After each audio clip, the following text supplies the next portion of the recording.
Hi,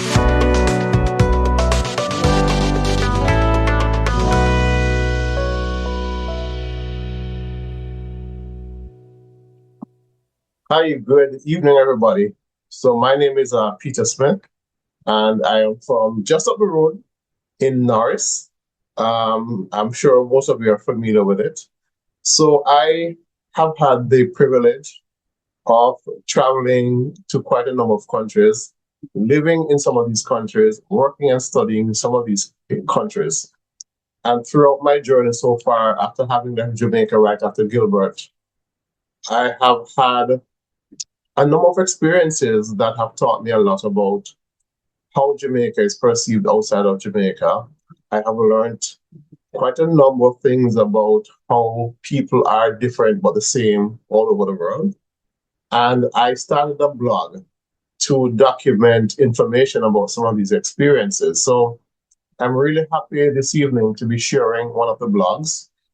And this piece is actually a blog, a kind of introductory blog, just to lay the foundation of my journey from Norris, or where it all started in Norris. All right, so bear with me, and I'm just gonna read from that blog introducing myself. And I'm sure that many of you are going to be familiar with some of the things that I'm going to be talking about in the blog. Okay, so again, my name is Peter George Smith, and my life began quite a number of years ago in Eastern Jamaica, where we are. It was almost Christmas time. By the way, my birthday is going to be on November 27th, which is going to be next week, right? So I arrived at the world's doorsteps quite hastily in Norris. So as you know, Norris is in the town of Yalas, part of the historic parish that we are in. So it was at a point in time just before Jamaica cut the Union Jack slaughter for good, one August night. On that night, Jamaica declared to Queen Elizabeth, her mother, that she was all grown up and, as such, big enough to move out on her own. I cannot remember much about my infancy, except for what I have picked up from a dim, silent movie occasionally running through my head. It is of rains and of water rising on the slightly sloping swath of land that separated our house from Collier Spring. Once, years ago, when I rewound the movie and ran it for my mother, she told me it reminded her of Hurricane Flora, which had devastated the eastern part of Jamaica a few years earlier. So that's when I started learning the game of connecting the dots. I had gone through my first hurricane so fearlessly that I only realized I had after the fact, thanks to the movie. Primary school time, I remember quite well though. The school I went to was on a little hill in Easington, a district across the big iron bridge that separated it from Norris. At both ends of the bridge still stand today the towers that formed part of an old swinging bridge, relics of the days when plantation owners needed to traverse the Yalos River. Whenever rain caught my friends and me on the way to or from school, the one at the western end provided shelter, for there were no houses in its vicinity that we could dash to in order to keep our books from getting soaked. The school itself was beside burying ground, where we were told two stories. One, slaves had been laid to rest when they had grown too tired to carry on and the earth had called them home, but no ships were available to take them back across the ocean. The other story is that it was a cemetery where people suffering from cholera or who had died from cholera were actually buried. So we used to occasionally take shortcuts through burying ground to get to school in the mornings, especially if we were late. After school, we would take that route home only if we didn't have extra lessons for common entrance. For whenever we had those lessons, the sun would have gone down by the time we were done, increasing the risk that we might run into the odd duppy that would be getting an early start on his nightly jaunts. We did not think kindly of duppies. In fact, we were terrified of them, so we kept out of their way. We did not want to upset them either. If we pointed at anything in burying ground, like at a bird or a lizard, unthinking, we immediately had to bite on the offending finger.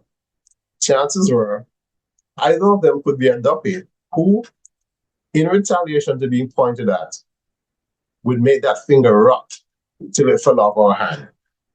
A firm but gentle bite was the antidote. Summers were long back then, broken up by carefree days, spent with friends catching janga in the Yalas River. On the days we were tired of the river, we set springes with dried gunga peas from my mother's corn and peas crop to trap ground doves, white wings, and barber doves. Janga soup and fried birds were culinary specialties we prepared in butter pans on wood fire, seasoned with salt and Scotch bonnets. Salt was cheap, and Scotch bonnets were free. But thinking back years later, I realized that the adults had lied to us when they tasted our food and told us it was good. Gathering mangoes in the hills and transporting them in cartoon boxes on our heads back down to lowland made our necks crick. But it did not matter, for the spoils of the sweet mango would numb the stiffness and the pain later on. So long were the summers that by the time free paper bun and we got back to school, girls walking stush on the first day in their sugar-starched pleats, and boys strutting with seams standing proud like the Twin Towers. Many of us had forgotten the lessons of the past term. Our teacher saw to it, though, that the switches from the willow tree growing by the fence at the front of the schoolyard and the leather straps, said to be soaked in water, quickly plugged and refilled the holes that summer had punched in our heads, causing our times tables, verbs, and predicates to leak out. It is life in those formative years, growing up with my parents and siblings, my village parents and friends, that created the foundation for successfully wending my way to the present. I left Norris for good when I moved away to university in Kingston. But I still go back quite often, sometimes several times a year. So much so now that I feel at times like I had never left. I spend time with family and old school friends who still live there whenever I visit. My parents are now dearly departed, my mother years before my father. But some of their peers still live there, and showing up at their doorsteps in some of the most inaccessible places to say hello tickles my heart every time. They peer at me through squinting eyes until recognition propels them towards me with shuffled haste. Oh, Lord, I know Peter that. Me glad to see you. You don't forget we are tall. And I wait for the inevitable hugs and back pats from the men, and the hugs and wet kisses on my jaw from the women. And though sometimes they have just come from the farm, sweaty and smelly and grimy, I yield unhesitating and I feel joy. Today, I live in Florida. Since Jamaica, I have had the good fortune of living in several countries, either studying or working. Others have been for tours of fun and discovery. Nowadays, I mostly visit them for work.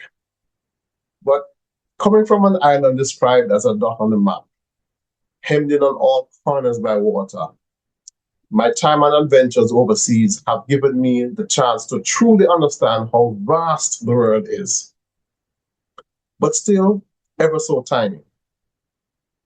Physically large it is, yet small because of the similarities of mankind in the most disparate places. Deep down, we are the same. I speak several foreign languages, and they have pried open for me even wider some of the smallest windows on the world I have peered through. Through it all, this little now grown kid from Jamaica has seen and experienced a lot of what both Jamaica and the wider world are. And I'm open to sharing it all with you. Just sign up to my Periscope and take a look through. Lots to discover and experience from what you will see at the other end. So I invite you to follow my blog and leave your comments, please. And my blog can be found at petergeorgesmith.com. Okay, so have a wonderful rest of evening. Ciao.